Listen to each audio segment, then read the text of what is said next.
Once, this place was the future. At least, that was the myth we were all desperate to believe in. In the late 90s and early 2000s, people on the other side of the ocean spoke of this corner of Tokyo as a kind of sacred sanctuary, a place where cyberpunk dreams were made flesh, an endless electronic night, a sprawling maze of alleys packed with countless circuit boards and fragments of animation the world had never seen before. It was the beating heart of an urban machine. But walking through Akihabara today, you're struck by a bizarre sensation. It feels like walking through an empty video game, a world where high-resolution textures have been pasted over a hollow core. The neon is brighter, the billboards are more colossal, and yet, something that was once here is decisively, fundamentally missing. This used to be a kingdom built by those who fell through the cracks of the mainstream, a refuge for the social outcasts. But today, that kingdom has been sanitized, packaged as a tourist resource, and is slowly being drowned out by the relentless waves of Amazon boxes and high-speed Wi-Fi. Akihabara isn't dead. It just isn't the Akihabara we once knew. This is a record of an urban transformation, and a story about how we surrendered our physical belonging to the internet. To tell this story, we had to turn back the clock. The origins of Akihabara weren't in anime, and they certainly weren't in maid cafes. It began with trash and circuit diagrams. In the wake of World War II, amidst the charred remains of Tokyo, Akihabara was born as a black market for radio parts. In post-war Japan, information was a luxury, and the radio was the only window to the world. Back then, Akihabara wasn't a city for consumers. It was a city for builders. Hackers, engineers, amateur radio geeks. They didn't come here to buy finished products. They came looking for the missing pieces of a puzzle, seeking to build something with their own hands. In these mountains of junk, there was a unique language and a distinct set of rules. In this era, there was no aesthetic. There was only raw functionality and a naked hunger for technology. Tangled wires ran through the streets like veins, and the smell of soldering irons drifted through the alleys. That gritty, industrial reality became the blueprint for the cyberpunk Tokyo dreamed up by Western creators. But no one could have imagined then that this role, as a physical hub for components, would eventually become the noose around the city's neck. From the 1980s through the 90s, Akihabara underwent a dramatic metamorphosis, evolving from a city of home appliances into a city of computers, and ultimately the epicenter of subculture. During this era, Akihabara was, in both name and reality, the cutting edge of the world. While Silicon Valley dreamed of the software of the future, Akihabara provided the hardware to run it. The latest CPUs, massive hard drives, and high-definition CRT monitors. And in the cracks of that hardware, a new culture began to grow like a parasite. Anime, games, and the people known as otaku. For them, Akihabara wasn't just a shopping district, it was the only sanctuary where they could confirm their identity. The internet of that time was still narrow and unreliable. That's why people had no choice but to physically congregate here. To get the latest news, to grab a new release faster than anyone else, or to meet someone who spoke the same language. I remember it well. There was a unique tension in this city, an air that seemed to reject outsiders. The unorganized shelves, the blunt shopkeepers, and an atmosphere that fended off anyone without obsessive knowledge. It might have been exclusionary, but it was alive with genuine heat. Young people from across the globe flocked here seeking the world of Blade Runner or Akira.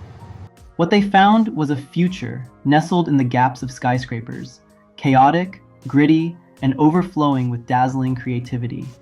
But ironically, the very technology that accelerated that future was about to undermine the city's entire reason for being. The change didn't arrive with a bang. It seeped in quietly through fiber optic cables, infiltrating every corner of our lives. By the 2010s, the internet had evolved from a tool into our environment. Rare doujinshi and niche electronic parts that were once only found in the narrow alleys of Akihabara were now available at your doorstep with a single tap. The greatest weapon Akihabara once possessed was information asymmetry. Things only found here, things only understood if you came here. That was the city's gravity. But when Steam revolutionized game distribution, when Discord digitized communities, and when social media turned information into light speed, the physical platform of Akihabara lost its functional necessity. Philosophically speaking, the soul of Akihabara was uploaded to the internet. The boys who once debated passionately in the station plaza are now sitting in gaming chairs at home, connecting with comrades worldwide in virtual spaces. There is no rain there, and there are no lines.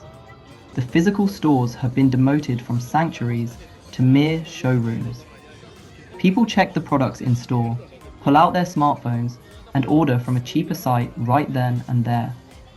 The people walking the streets aren't carrying bags of electronic components, they're carrying cups from ubiquitous cafe chains.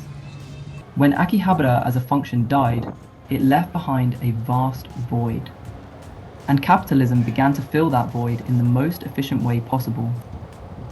Today, the longest line in this city isn't for the latest graphics card or a limited edition anime figure. It's for gyukatsu, a deep-fried, breaded beef cutlet that has become a viral obsession for visitors from around the globe. What filled the void was a series of thoroughly packaged experiences. Walking through Akihabara today, you're struck by a sense of déjà vu. Everywhere you look, it's the same crane games, the same duty-free shops, and the same corporate character goods chains. A surge in inbound demand paired with a weak yen has transformed this district into one giant gift shop. A city that was once an unwelcoming labyrinth, effectively telling outsiders only those who understand are welcome, now performs a sanitized Disneyland-style version of Akiba that anyone can digest.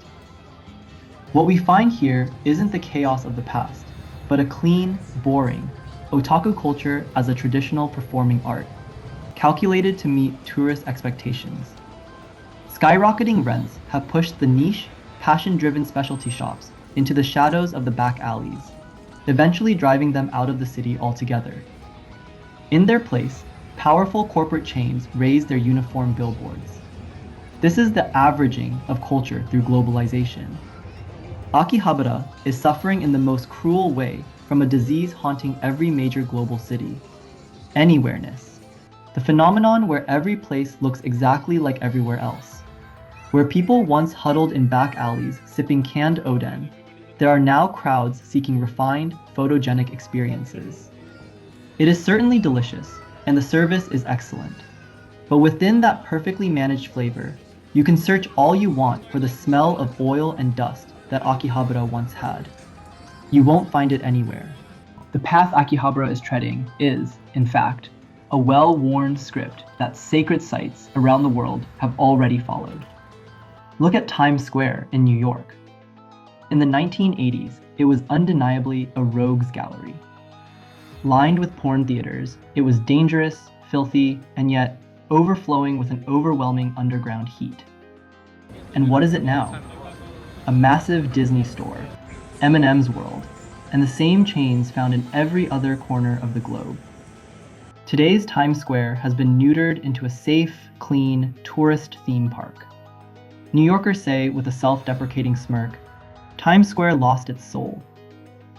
It's the same with Camden Market in London.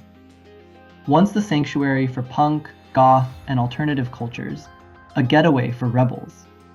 Now, it's a stage set for tourists chasing Instagrammable moments. The old rebellious spirit has been packaged into cheap street food and ubiquitous souvenirs. When a culture matures and is discovered by capital, the site is rewritten from a sanctuary into a commodity. What is happening in Akihabara is not a tragedy unique to Japan. It is the global urban sickness of anywhereness. We are surrendering the poison that gave these places their identity in exchange for safety. Times Square, Camden, and Akihabara, the souls that once lived there, may now only exist within digital archives. The shift in this city is most pointedly symbolized by the figures of the maids standing on the street. In the beginning, The early maid cafes were a kind of pure escapism. They offered a clumsy hospitality provided by clumsy people, partitioned off from the harsh realities of society and cold efficiency. There, they functioned as small communities where the marginalized could find mutual recognition. The maid was a character, and the customer was a resident of the story. But today, that boundary has been swallowed by the waves of capital and has vanished into mist. What remains is a massive, systematic, pseudo-romanced economy. Why has it turned into something so sterile? The reason lies in the economic suffocation of Akihabara itself. Rents driven up by redevelopment no longer allow for the survival of the old, laid-back hobby extension shops. To survive, they must monetize every second, every minute, and every last drop of the customer's emotion. The business model has evolved with startling ingenuity and ugliness. Most of today's concept cafes are no longer extensions of subculture. They are merely the hostess business tactics long cultivated in the nightlife districts of Kabukicho and Roppongi, repackaged in the harmless skin of a maid uniform. It's a system of commission-based drinkbacks, grueling sales quotas, and sophisticated manuals designed to coax customers into ordering expensive champagne. The costumes these young women wear are no longer about a love for a work of art or an identification with a character. They are calculated signifiers, designed to loosen a customer's purse strings, nothing more than work clothes. Most of these women are less concerned with quoting anime lines and more preoccupied with the tactical maneuvers required to turn a customer into a repeater, a literal billing device. I don't blame these women. They too are victims being ground down by the gears of capitalism. It is a structure where they must sell their youth and their signified selves, using the brand image of Akihabara as a former sanctuary as their final collateral just to survive. The innocent madness and selfless love that once existed in Akihabara are gone. All that remains is the efficient industrialization of emotion and a template for exploitation. We continue to walk past, pretending not to notice the dry calculations and the anxieties of survival hidden behind the smiles of the women lined up on the street. In this city where the word moe was once a salvation for the soul, it has now devolved into the cheapest, most efficient password for exploitation. There is a specific day when the very air of Akihabara changed forever. June 8th, 2008. That horrific massacre did more than just claim lives. It exposed the limits of the freedom this city once held. It wasn't just the incident itself, but the societal backlash that followed, which stripped away the looseness that defined Akihabara. Under the grand banners of safety and security, surveillance cameras multiplied across every corner, and police patrols were intensified. The street performers and creators who once expressed themselves freely in the streets vanished, and the district mutated into a managed space. True, the streets became safer, they became cleaner. But as a trade-off, the unpredictable thrill of anything could happen, the raw spark that once lived here, was thoroughly neutered. Order often signifies the death of culture. Akihabara ceased to be a vessel for society's misfits and transformed into a clean theater curated for compliant consumers. While Akihabara was busy selling the after-images of the past to tourists, the souls of the exiles began migrating to a different set of coordinates, Ikebukuro. Once, Ikebukuro was seen as little more than a runner-up to Akihabara. But today, it overflows with the living heat that Akihabara is losing. Look at Animate Ikebukuro, which reopened in 2023 as the world's largest anime shop. What you find there aren't dead antiques stored in a vault. It is the burning fire of the latest trends and the raw energy of youth devouring them with everything they've got. Most notable is how this city has been redefined by the passion of women. If Akihabara was built on the quiet, masculine desire for collecting, today's Ikebukuro is driven by a more active, explosive energy known as oshi. This term refers to devotional support. the intense, personal act of championing one's favorite character or artist with everything you've got. While Akihabara shaved away its expressive margins in the name of safety and order, Ikebukuro formed a strange complicity between local government and otaku culture, transforming the entire district into a massive stage. Of course, this place isn't unscathed. The back alleys of Sunshine City harbor a nocturnal abyss, deeper than anything in Akihabara. Yet, it is precisely this precarious chaos that recreates the premonition that something might actually happen, the very feeling Akihabara once owned. As Akihabara becomes a museum, Ikebukuro is rewriting the textures of the future as a living theater. And yet, it may still be too early to deliver a final death sentence for Akihabara.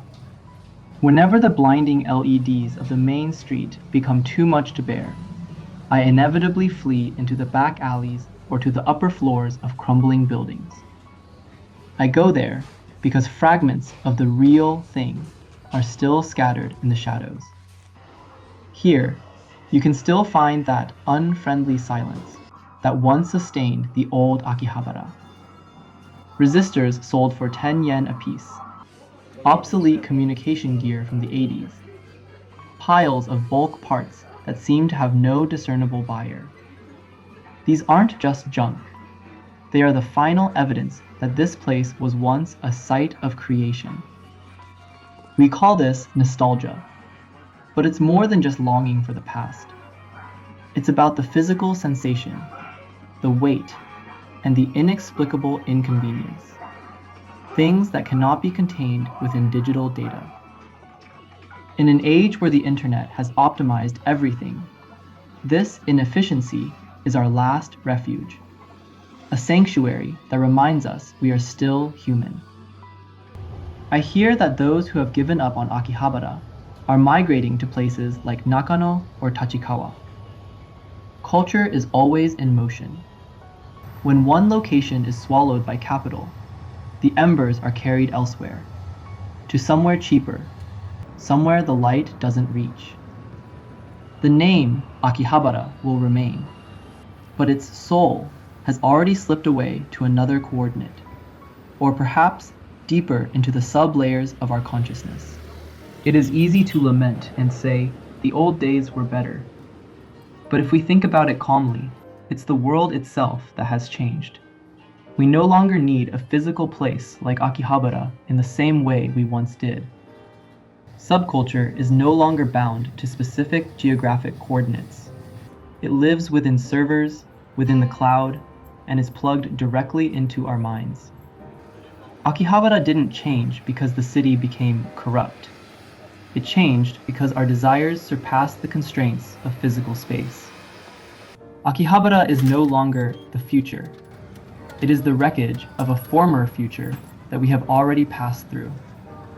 There is a certain loneliness in that, but it isn't a bitter feeling. Even if the neon fades and the last of the old parts shops pulls down its shutter for good, the energy born here, the raw power of loving something with total obsession, will continue to live on in a different form. Even if we can never encounter it in these streets ever again. Akihabara has changed, and neither I nor you can stay in the same place forever. Akihabara continues to change, and so does the world around us. If this journey through the city's neon soul resonated with you, please leave a like and subscribe to the channel. I'd love to hear your own memories of Akiba in the comments below. Thank you for watching, and I'll see you in the next story.